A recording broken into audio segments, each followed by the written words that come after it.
The Cardinals dominated California in the ACC opener. Many players stepped up, but I'm not going to lie. I'm getting a little concerned about Mikel Brown Jr. and Kasean Pryor.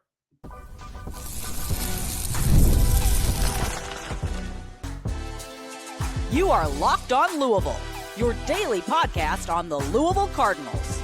Part of the Locked On Podcast Network, your team every day. Card Nation, what's going on, everyone? Welcome into this Wednesday edition of the Locked On Louisville podcast. I'm your host, Dalton Pence. This is my 6th year covering U of L, 4th year hosting this show. Thank you so much for making us your first listen of the day. Locked On Louisville, part of the Locked On Podcast Network, now the #1 sports podcast network in the world.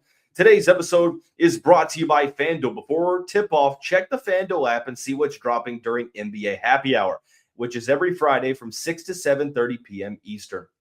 We've got a jam-packed show for you today. Deuce Adams announced that he is intending on entering the transfer portal. Not surprising, but we have to have a conversation about quarterback development.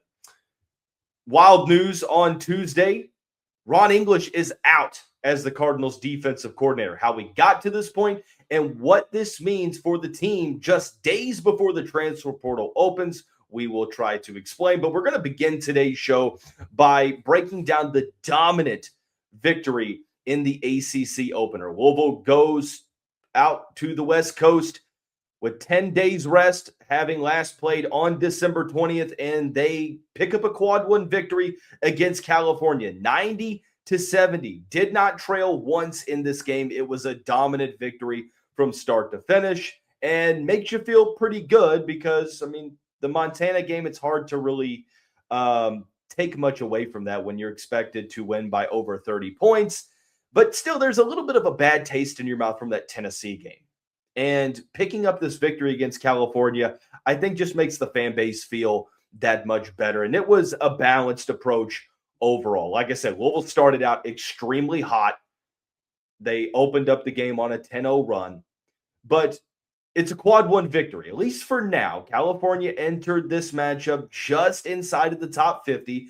Now, will they remain there throughout the season? I'm not sure. I think that this win was even more impressive for two reasons. You beat a 12-1 team on the road in conference play by 20 points. Number one, without Mikel Brown Jr. and Kasean Pryor. Kasean Pryor was ruled out on Tuesday evening. Mikel Brown Jr. was probable and then downgraded to a game-time decision, and right before tip-off ruled out for the game. More on those injury developments at the end of this segment, but that is one of the main reasons why this was even more impressive. The second reason is because of the lopsided officiating. Now, I don't really like to be that guy. I really hate blaming officials or officiating for losing games. Like I think it's worth mentioning officiating and some bad calls. But when you blame losses on officiating, I think that, just put it this way, I'm not a fan of that. Now, Louisville didn't lose the game, right? But I'll be honest, I don't think that this is one of those recency bias moments either. This was one of the worst officiated games, at least in the first half. That was one of the worst officiated halves of basketball that I've ever seen. Louisville was up 14 going into halftime, and California had shot 18 free throws in the first half. They were in the bonus before the second media timeout of the game. It was wild. One team was able to play physical, one team was not. I just asked for consistency. Now, I will say this. Louisville didn't let that affect them. Like, they got into foul trouble. They weren't with their entire rotation. They got into foul trouble, but it didn't matter. They were executing on offense. They were getting good shots, and they shot the ball really well. Like, for the game, Louisville shot 38% from three, 46% from the field, and 86% from the free throw line. They were 12 of 14. California basically doubled them up on free throws. They shot 27, 18 of those in the first half. I thought that the officiating got much better in the second half, but the first half was just wild. Like, I just watched it. I kind of just had to laugh at times because it was that bad. But again, the question remains, well, how good is California? It seemed like we needed to collect more data against better teams to get a good idea of how good this Cal team was. Mike Rutherford sent a tweet out, and I'm paraphrasing here, but I totally agree with what he said for the most part, basically suggesting that this game showed you that one of the teams spent the first couple months of the season playing good competition and the other one played bye games. Which, yeah, I think California got punched in the mouth and they didn't really know how to respond. Like, yeah, they beat UCLA, who I still don't believe in. They lost to Kansas State by 3, sure, but they hadn't played anybody else. So I just didn't really know. I thought California was a team that if you mess around and you're missing shots and you're giving up open shots, this is going to be an uncomfortable game. But Louisville had a double-digit lead for the vast majority of this one. And it was because of the intensity that Louisville started out with. It was because of the focus that they played with. Even when they dealt with adversity, in the grand scheme, they were still winning this game by double digits.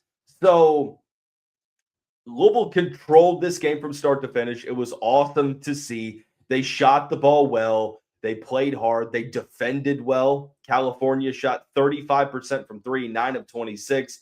But I think you kind of take that, right? They shot 34% from the field because Louisville's defense was much better. The Cardinals out-rebounded the Golden Bears by 19. Remember that being a point of emphasis? You needed to take advantage of their inconsistent rebounding. I'll say this.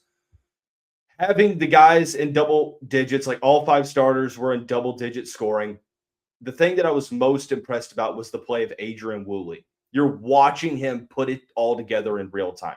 Second on the team in points. He had 21 points, 4 rebounds, 2 assists. He's starting to be another go-to scoring option.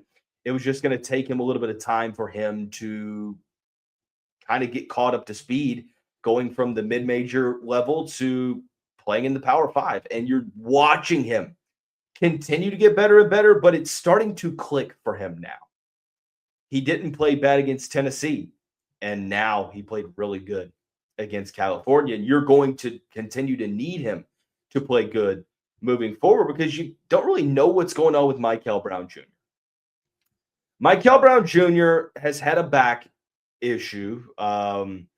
Happened early in December. Remember all the TV timeouts where the camera panned over to the bench and he is wearing that back brace. He's wearing the back brace at halftime. Had an issue. There was a play where he hurt his back. Now, he missed the game against Tennessee. And it seemed like they were holding him out for precaution. Like he was a game-time decision against Tennessee. They held him out seemingly for precaution against Montana because you shouldn't need him to beat them. And then you've got 10 days off preparing for ACC play. And he's probable coming into this game. He's a full participant in practice. And he misses the game. Now, again, this is just my intuition. But it worries me a little bit because I know how tricky back injuries can be. And for him to have been dealing with this for multiple weeks now, and he's still having to miss games. How long is this going to go on? You could say, well, I mean, he's a game time decision these past couple games, so maybe not that much longer. And I know that that's the hope, but let's think about it. It's taking more and more time. Well, he's a game time decision against Tennessee. They held him out, precaution, not something that should stick around. Well, here we are, 2 weeks removed from that, and he misses another game. Now, could he end up playing against Stanford? And we all laugh about me being concerned? Maybe, and I hope that that's the case. But it worries me. The same thing with Kasean Pryor. Now, Kasean Pryor, coming off of the ACL tear last season, he's about 13 months away from when he went down in the Bahamas and Atlantis. It seems like that has still been an issue, like trying to get back up to full strength. He missed this game, and I know that he dealt with the concussion protocol earlier on in the non-conference schedule, but here we are, and he's missing more time, and we really haven't seen him been able to seemingly ramp up those minutes and become like a full participant in the minutes that you think that he should play. So it's just something that I'm monitoring, and it's a little bit concerning. I'm not saying like you have to hit the panic button, sky is falling type vibes, but I think it's concerning that on December 30th, Mikel Brown Jr. is still dealing with the back injury after having multiple weeks off, and Kasean Pryor is still struggling to get back on the court. Now, granted, this might just be me. That's why I prefaced all this by saying it's just my intuition, but I'm a little worried moving forward. And I just hope we see both of them on Friday, or at the very least, Duke on Tuesday. But that these are two injury developments that we need to pay attention to. Again, I guess it is good news that both of these guys are like game time decisions and they're not automatically missing an extended period of time. I just hope that they heal up quickly. So that went down on Tuesday. Also on Tuesday morning, we got blindsided with some significant staff news. Ron English out as the Cardinals defensive coordinator. How did we get there? What does this mean moving forward? We're going to try to answer both of those questions when we come back. You're tuned into Locked On Louisville, covering your team every day. Fridays always feel different during basketball season, and FanDuel is making them even better. Every Friday night before the games tip off, FanDuel gives fans a new way to kick off the weekend with NBA Happy Hour. NBA Happy Hour is your official pregame, a limited time window where special offers drop right inside the FanDuel app before the action even starts. It's Fridays from 6 to 7:30 p.m. Eastern. They become appointment viewing with NBA Happy Hour. When you open the FanDuel app during this time, you'll see you're going to see new things always. Boosts, bonuses, surprises. It's easy to check the weekly special before tip-off and make a move before the window closes. It adds extra energy to Friday night basketball without overthinking it. Before tip-off, check the FanDuel app and see what's dropping during NBA Happy Hour. Every Friday from 6 to 7:30 p.m. Eastern, a little basketball, a little action, and a whole lot of Friday energy. That's NBA Happy Hour, only on FanDuel, the official sportsbook partner of the NBA. It is New Year's Eve, and I want to take this time to sincerely thank you all so much for making Locked On Louisville your first listen of the day all throughout 2025. Thank you so much for making Locked On the #1 sports podcast network in the world. If you haven't already, go check out our new Everydayer Club. There's two key benefits. Number one, you get an access to an ad-free audio feed for the Locked On Louisville podcast, which is compatible with whatever service you utilize to get great podcasts. You'll also get an invite to the members-only Locked On Everydayer Club Discord server, which includes a group chat just for listeners of this show. So go to lockedonlouisville.supercast.com or tap the link in the show notes to learn more. Card Nation, I mentioned to you all that this was just a wild Tuesday, but you all know that. If you're an everydayer of the show, you're pretty tuned in with Louisville Athletics, so you get it. You were just like me on Tuesday morning. You're like, whoa. What did Pete Thamel just tweet out? Let's pull that tweet back up, okay? There were two of them. We're going to discuss the first one. We'll react to that. I'll go through my thoughts, and then we'll go into the second tweet. The first one was from Pete Thamel at 12:31 p.m. Sources. Changes are coming to the defensive staff at Louisville. Ron English is not expected back as the defensive coordinator for 2026. Defensive line coach Mark Hagan has been informed he will not return. That's the first tweet. Now, when I saw that, I'm like, you're going to let him go after the season that he just had? Like, don't get me wrong. He wasn't the coordinator of a top 10 defense, but if it wasn't for Ron English's defense, this team probably doesn't become bowl eligible. This team doesn't win 8 regular season games, right? Well, I was like, you know what? Let's wait for more information before we really jump to conclusions, because after the 2024 season, I was all for Louisville potentially making a change because the defense held this team back from the college football playoffs. 2025, the defense going 8-4. I'm sorry, the team going 8-4 wasn't because of the defense. The defense helped the team get to 8-4. And then the second tweet dropped at 12:38. English has informed Louisville officials he'd like to step away for the year. He expressed his desire to watch his son's final football season at Navy. His son Seth is in his junior year at Navy. That's the second tweet. So I guess it makes a little bit more sense. It's like, okay, well, Jeff Brohm didn't fire Ron English. It was Ron English, voicing his opinion. Say, hey, look, I appreciate the opportunity, but this is what I want to happen. Chad Morris, who is now back as the OC at Clemson, did this this past season, watching his son Chandler Morris as the quarterback of Virginia. And now he took a year off and he's going to go back into coaching. But it goes without saying, regardless of whatever the reason was, if it was that multiple reasons combined, I don't care. I've seen the rumors of just like various reasons. Regardless, I don't think that Ron English is going to be back. I don't think this is one thing where you hire a guy for 2026 and that he's back in 27. That's not going to be the case. And I don't think he's irreplaceable either. Like, I thought that English, for the most part, in his 3 seasons, did a really good job. 2023, 2025, good defenses. 2024, maybe not so much. But 2 out of the 3 years, you had a pretty solid unit. I don't think he's irreplaceable. I think that the timing on this couldn't be worse. It happened on December 30th. Well, the portal opens Friday, January 2nd. Well, why is this a big deal? Put yourself in the shoes of a defensive player in the portal. Louisville comes calling, hey, insert player here. This is Jeff Brohm with the Louisville Cardinals. We want you to come play in the 502. Or maybe it's a player that Louisville has been in contact with already. How can you, and look, maybe you're making a decision based upon money, based upon playing time, but how can you go into a possible commitment to Louisville without knowing who the defensive coordinator is? Like, if you're a defender, if you're a defensive player that's looking at Louisville, and if they don't have a defensive coordinator, it's kind of like, well, why would I commit here? So I don't know if this is something that Louisville knew was going to happen. Like Jeff Brohm, he knew it was going to happen, or if he caught him off guard and he got blindsided by it.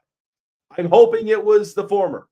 And I'm hoping that maybe on Wednesday, by the time you're listening to this is being recorded at 1 o'clock in the morning on December 31st. Maybe by the time that you listen to this or watch this, maybe Louisville has a defensive coordinator. And I hope that they do, because you need to bring in a guy before the portal. Like, time is of the essence. It is critical that you get your ducks in a row with this hire, whether it is an internal raise and promotion, like you go with like Mark Ivy or Steve Ellis. I don't know, but you need to go at it and bring in a defensive coordinator. You have to have your defensive staff in place. You might be able to get some commitments, but not only do you have to get some transfer portal guys in, but you have to also retain your players. Like, you don't want to lose Clev Lubin or Stanquan Clark or TJ Capers or Antonio Watts or Tayon Holloway or any of these other players to the portal because your defensive coordinator left on December 30th. Now, retaining Steve Ellis and Mark Ivy would go a great way in retaining some other players on this defense. But you can't really expect to make those splash additions when guys won't even know who they're going to play for next year. So I think it's critical. Having a coach, I'll say by January 5th, which is that Monday, you got to have a defensive coordinator. I'll say before a week is up. Like, a week from now, Louisville needs a defense coordinator. I can't look at any other way and say, oh, it's not that important. I think you're lying to yourself if you say that. I think you're lying to yourself if you're saying that not having a defensive coordinator is not a big deal, especially when you have to, I won't say fill as many spots on defense as you have to on offense, but you've got to fill some spots. Defensive line, edge rusher spot, back end of the defense in the secondary, maybe bringing in a linebacker as well. Whether it is a promotion internally, whether it is an external candidate, I don't care. The only way that I'll be upset about this is if you go out and you clearly downgrade. But if you bring in a guy who is a good recruiter, if he is a play caller at a group of 5 school, or he's a position coach in the NFL, a guy with a decent amount of success. I don't think it's going to be a huge deal if you replace him with a worthy candidate, right? But Ron English leaving Louisville was definitely a shock on Tuesday. We also got some, I will say it's a shock because it happened, but it wasn't surprising. Deuce Adams is going to the portal. And now we've got to have a very, I think, uncomfortable conversation about quarterback development with this program. So let's do just that. Let's have that conversation. We'll do that when we come back. You're tuned into Locked On Louisville, covering your team every day. There's nothing like college basketball season. The packed KFC Yum Center, the hype video, all of the concessions, being right there in the middle of it all, the energy, the bands, the moments you remember forever. But actually getting tickets, well, that part used to be frustrating with the long queues, with the logins, with the prices jumping out of checkout. That's why I use Game Time, because it gives the advantage back to the fans. It's the easiest way to unlock amazing college basketball tickets and experiences in just a few taps. I opened up the Game Time app to look at some upcoming ACC matchups for the Cardinals, and I was surprised by how fast it took to find those great seats. And not only do you get to find the great seats, you get to see the view from those seats. And not only do you get to see the view from those seats, you get to see the price of those seats. And not only do you get to see the price of those seats, you don't get blindsided with all those surprise fees at checkout. You have that peace of mind. So join me. Take the guesswork out of buying college basketball tickets with Game Time. Download the Game Time app, create an account, use the code LOCKEDONCollege for $20 off of your first purchase. Terms apply. Again, that's the code LOCKEDONCOLLEGE for $20 off. Download the Game Time app today.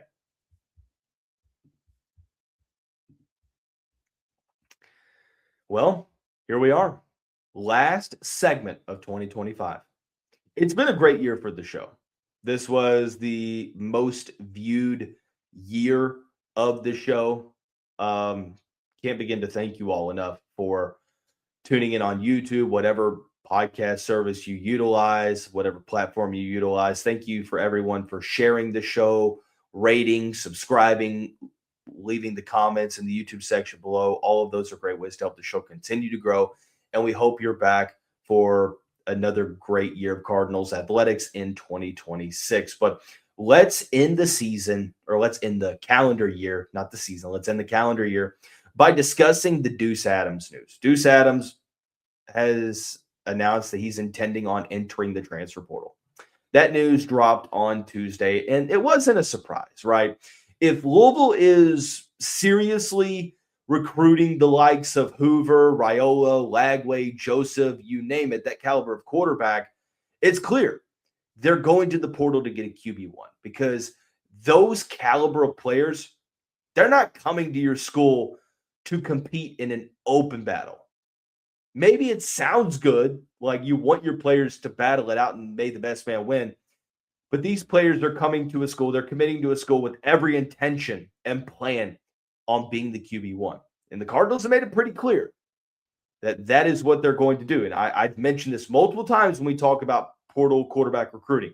It doesn't matter what I want, what you want. Louisville's showing you what they're going to do. They're going to the portal to get a quarterback. And heavy emphasis on that. Doesn't matter what you or I want, because I see your all's comments in the YouTube section below when I talked about Raiola and Lagway and Hoover and Joseph. There were many people suggesting, well, why can't we just roll with Deuce, spend the money elsewhere? Why can't we hand the keys over to Briggs Cherry and spend the money elsewhere? And in theory, I don't disagree with you, because I also think that internal development at the quarterback position is key for the Cardinals. But the Cardinals are making it clear what they're doing. They're going out to the portal and getting their QB1 from the transfer portal. Now, let's take a look. Let's rewind back at each of the off seasons, because this is the fourth off season that Louisville's going out and going to get a QB1. Going to get Jack Plummer, it made sense. Brohm and company got in early December. They didn't really have much time. Malik Cunningham was out of eligibility. They didn't have anyone on the roster to be QB1. And they went out to the portal to get some money. Okay, fine. Second off season, you go and get Tyler Shugg. And at this point, Pierce Clarkson is a redshirt freshman. You have some other guys on the roster. But again, Jeff Brohm didn't feel like anyone was ready, at least not at the moment. So it's like, okay, we'll go out and get Tyler Shugg. That's the second offseason. Well, then he made it clear again in the third offseason, going out and getting Miller Moss. Pierce Clarkson enters the portal. Brady Allen enters the portal and comes back. Harrison Bailey goes to the portal. Miller Moss is QB1. And in this year in which the Cardinals offense has had struggles, Brohm has doubled down on keeping Moss in the game. The only time Deuce Adams got much run was in that SMU game where he made some great throws, but the playbook was pretty limited. And when Miller Moss was healthy enough to play again the next week, he did, and we didn't see Deuce Adams again. So here we are going into year 4, and Louisville's going out and getting another QB1. And this is the second high school recruit that Louisville fans thought, well, maybe they could be the guy, multiple-year starter, that has gone elsewhere, or possibly gone elsewhere, because Deuce Adams could rescind his, portal intention and come back to Louisville. But, I mean, for all intents and purposes, I think he's going elsewhere. Clarkson and Deuce Adams. And maybe your explanation to me is, well, hey, Dalton, the coaches get to see these players way more than we do. They know what they've got in that room. So if they aren't going with those guys, maybe it's just an indication that they're not the right guys moving forward. And look, I get that, because when things aren't going well on offense, the fan base's favorite player tends to be the backup quarterback. But if that's truly the case, if those players, if those two quarterbacks, if the quarterbacks that Louisville's brought in from the high school ranks haven't been good enough to be Louisville's starting QB1 moving forward, then we have to have a whole different conversation about why. Well, why is that the case? Is it missed evaluations? Is it the budget? Like, a lot of the budget's gone to the portal, not as much to the high school ranks. What is it? Because here we are going into year 4 of Jeff Brohm, who, again, he has a great track record of developing quarterbacks, but he hasn't done that here at Louisville. It could be something as simple as, well, he wants to go out there and give himself the best chance to win each and every season. I get it, but having the continuity takes away some of that that unknown, because it could work out. Tyler Shugg, it could not work out. Miller Moss, it has a direct impact on your season. And it's probably going to be a little bit more expensive to bring in an external option than developing the quarterbacks you have and paying those players and paying them to stay. So I get the conversation you all are wanting to have, and that's that, well, here we are in year 4, and we have no evidence, nothing to point to when it comes to quarterback developing in Brohm's tenure at Louisville. So I get it. And what I hope is going to happen, and I have nothing to really base this off of other than my own hopes. I'm hoping that they bring in a 1-year guy, or maybe a 2-year guy, because Raiola and company have 2 years of eligibility. I'm hoping they bring in a guy for at least 1 season, and then after that, you hand the keys over to Briggs Cherry. For those wondering, well, why can't you do that this offseason? I just don't know that you could turn the keys over to a true freshman, because I understand wanting internal development within your quarterback's room, but there's a lot of risk for a true freshman. Like, give him some time as a redshirt freshman, or maybe even a backup, to learn the system and play in blowouts and get some experience. And then when your QB1 leaves that you brought in from the portal, hand the keys over to Briggs Cherry. That's the hope. Because if we are having this same conversation going into year 5 of Jeff Brohm, then it's like, what are we doing? And I guess it's not like truly the worst thing. I think it's just a personal preference thing for a good portion of the fan base. But I think having a multiple year starter would bode well for, dealing with some of those risks of bringing in a portal quarterback, because sometimes it could work really well. Sometimes it could kind of blow up in your face. So I understand your all's frustration. I do. And maybe it's not so much about like Pierce Clarkson and Deuce Adams as much as it is like the thought and the concept behind it. Jeff Brohm at Purdue developed his quarterbacks. And here we are now with another fourth straight season of a transfer portal quarterback. And I'm okay with going to the portal this year. Briggs Cherry needs to be your guy moving forward after this quarterback leaves.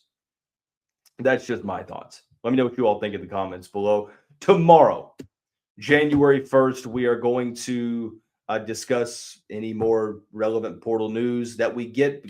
Friday, we're going to have the Stanford basketball preview. Honestly, the basketball preview might be on tomorrow's show because I might delay the Friday show just a bit because I just have this weird feeling we're going to get a flurry of developments throughout the day on Friday. So I'm going to give it some time to manifest. And if things happen on Friday, we'll discuss when we need to. So that's going to wrap up today's episode of the show. Everyone have a great day. Have a safe New Year's Eve. We'll see you back here in 2026. Go Cards.